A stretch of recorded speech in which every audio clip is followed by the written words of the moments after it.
लोकसभा चुनाव से पहले सुप्रीम फैसला, इलेक्टोरल बॉन्ड स्कीम पर लगा रोक। लोकसभा चुनाव में अब करीब 2 महीने का ही समय बचा हुआ है। ऐसे में तमाम राजनीतिक दलों को फंड की जरूरत है और उन्हें अभी मोटी मोटी रकम बॉन्ड के जरिए मिल भी रही होगी, जिससे वो बड़ी बड़ी रैलियां कर सके और जनता को लुभा सके। लेकिन शायद इस बार ऐसे ये राजनीतिक दल नहीं कर पाएंगे, क्योंकि इलेक्टोरल बॉन्ड स्कीम को सुप्रीम कोर्ट ने असंवैधानिक करार दिया है। इलेक्टोरल बॉन्ड स्कीम सीधे आपके और हमारे सूचना के अधिकारों का हनन करता है। 5 जजों की बेंच में justice D Y. Chandrachud, justice Sanjiv Khanna, justice B R. Gavai, justice G B. Pardiwala और जस्टिस मनोज मिश्रा की बेंच ने सर्वसहमति से ये फैसला सुनाया है।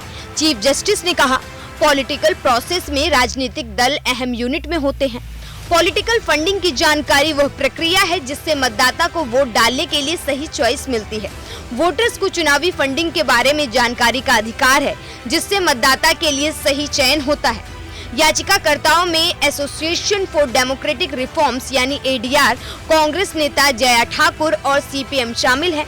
इन्होंने इसमें मीडिया रिपोर्ट्स के हवाले से बताया कि किस तरह चुनावी बॉन्ड योजना का चुनाव आयोग और रिजर्व बैंक की चिंताओं को केंद्र सरकार ने दरकिनार किया था और इसके साथ ही याचिकाकर्ताओं ने इसे सूचना के अधिकारों का हनन भी बताया। वहीं आपको बता दें कि 2017 में तत्कालीन वित्त मंत्री अरुण जेटली ने इसे पेश करते वक्त दावा किया था कि इससे राजनीतिक पार्टियों को मिलने वाली फंडिंग और चुनाव व्यवस्था में पारदर्शिता आएगी, ब्लैक मनी पर अंकुश लगेगा। और दूसरी ओर इसका विरोध करने वालों का कहना है कि इलेक्टोरल बॉन्ड खरीदने वाले की पहचान जाहिर नहीं की जाती है, इससे ये चुनावों में काले धन के इस्तेमाल का जरिया बन जाता है।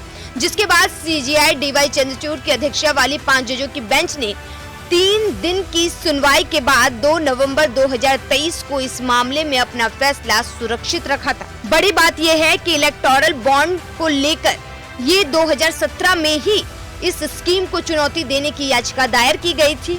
वहीं इस पर पहली सुनवाई 2019 में शुरू हुई थी और इसी पर जब 2 नवंबर 2023 को फैसला सुरक्षित रखा गया, जिसे लेकर अब सुप्रीम कोर्ट ने फैसला सुनाया है। कोर्ट ने कहा कि बॉन्ड की गोपनीयता बनाए रखना असंवैधानिक है।